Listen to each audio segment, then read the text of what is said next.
Hey, Mountainside. Hope you're having a great start to your week. Another prayer was answered this past Sunday as we prayed, obviously, if you were here for one of our senior saints, our dear sister Mary House. And you know what? Our Father gave us an eternal answer.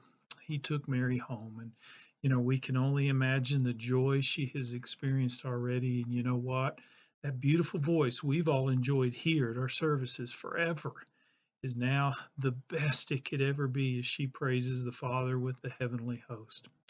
The services will be Thursday evening, and as I'm making this video, we don't have all of the final details, but hopefully we'll have them today, and will have received them with the email for this video tonight. If not, it'll be tomorrow at the latest. But most importantly, keep the entire house family in your prayers as they work to honor their mother and grandmother this week and then get on with the business of living again without someone that they loved and was so important to them. Now, Sunday in our cafe class, we've been going through First Timothy. The studies actually First Timothy, Second Timothy, and Titus. Well, Sunday a week ago, we finished First Timothy, and this past Sunday we moved into Titus, before going over to Second Timothy. And this is more in line with the timing of these letters as they were written. Paul's letter to Titus is a letter of tremendous responsibility as Paul gives Titus instructions concerning the expectations of the churches in Crete. And it would be Titus's responsibility to get these things going. And of course, the Christians there would have to help Titus, but Titus would be the initiator. Now, Titus was a Greek and is thought to have been converted to Christianity through Paul's ministry. And he served a very important role for Paul because Paul could not, obviously be everywhere all the time. And Paul relied on many good Christians to carry on the work after he, left their cities to continue spreading the gospel to other places and looking after all the previously established churches. There's a key verse in Titus that speaks to Paul's reason for why he is writing this letter. Titus chapter 1, verse 5. Look at this. The reason I left you in Crete was that you might put in order what was left unfinished and appoint elders in every town as I directed you. What a responsibility, but Paul has tremendous faith in Titus as far as seeing this assignment through to the end. This letter is, of course, one of Paul's shorter letters, but its importance cannot be overstated.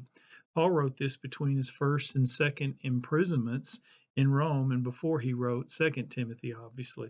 And it's meant to guide Titus in working with all the churches on the island of Crete. And this particular area was a tough mission field for several reasons. First, it had a very strong pagan influence. I mean, this was a training center for Roman soldiers as well as a major stopping off point for ships that were crossing the Mediterranean. So, as you can see, this place had all kinds of people from all over this part of the world bringing with them all their baggage, good and bad, and certainly a lot of very ungodly things. A second problem was the Judaizers. You see, this island had a large population of Jews, and many of them who were Christians insisted that the Gentiles who were desiring Christianity, wanted to give their life to Christ, that they needed to convert to Judaism before they could truly be Christians.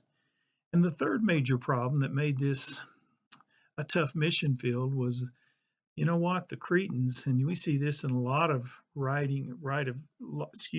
of historical writings, but they had a very bad reputation, so much so that it was said that all Cretans were liars, vicious brutes, and lazy gluttons. Well, of course, this wasn't true of every Cretan, but if one Cretan acted this way, then it just strengthened the stereotype that was out there. So, yes, Titus had a tough road to hoe in this part of the world. And in these instructions, we see the absolute must have qualities. And I'm talking about the writings in this letter in Titus, but we see the must have qualities for healthy Christian doctrine, for Christian knowledge, and life in general. And one of the first things Paul covers right there in chapter 1 is leadership. And here we see how important it is for all of us to to live lives that reflect our allegiance first and foremost to Jesus Christ and obedience to the Lord's word. Now, here at the start, he talks specifically to leadership and what is expected of them.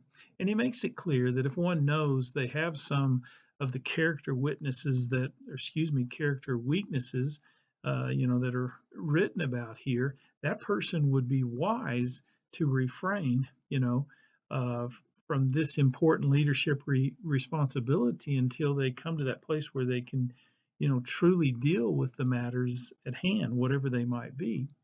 And you know what? Yes, we all have our problems. We all have our shortcomings. I think we all know no one is perfect. But if we have a persistent character flaw, it would be much more important to deal with this first before taking on the responsibilities of leadership. You see, serious character flaws, they're a lot like a broken bone. I mean, they both keep you and I from functioning at our fullest capacity, and they both need serious attention and time to get to a God pleasing place in our particular circumstance. And these are things that one must not be afraid or hesitant to consult with a fellow Christian or church leader whom you know will help you and I deal with whatever the flaw might be. And we must also be willing to strategize our activities in our lives to keep from falling back into that area of life that we're working so hard to get away from. And to do all of this, it goes without being said, but we're going to say it anyway because we need to be reminded. We must seek insight first and foremost from God's word and bathe all of this in prayer.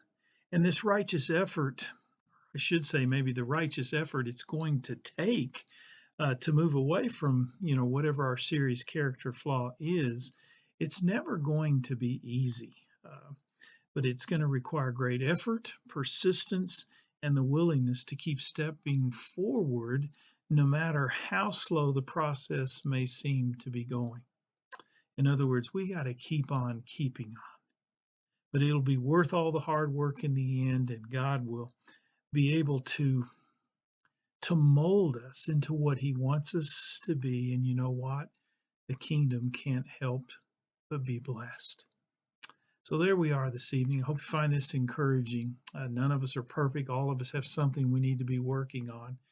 But if we're seeking, by chance you're seeking a leadership position and you have something that's pretty persistent in your life that doesn't please God, deal with that first before taking on this position of leadership, whatever it might be. Hey, thanks for tuning in and have a blessed rest of the week. And uh, please put on your calendar Thursday. It'll be Thursday evening sometime, but to be there to you know honor the life of Mary with the family and just to be there in support of them. Hey, thank you for tuning in and have a blessed rest of the week.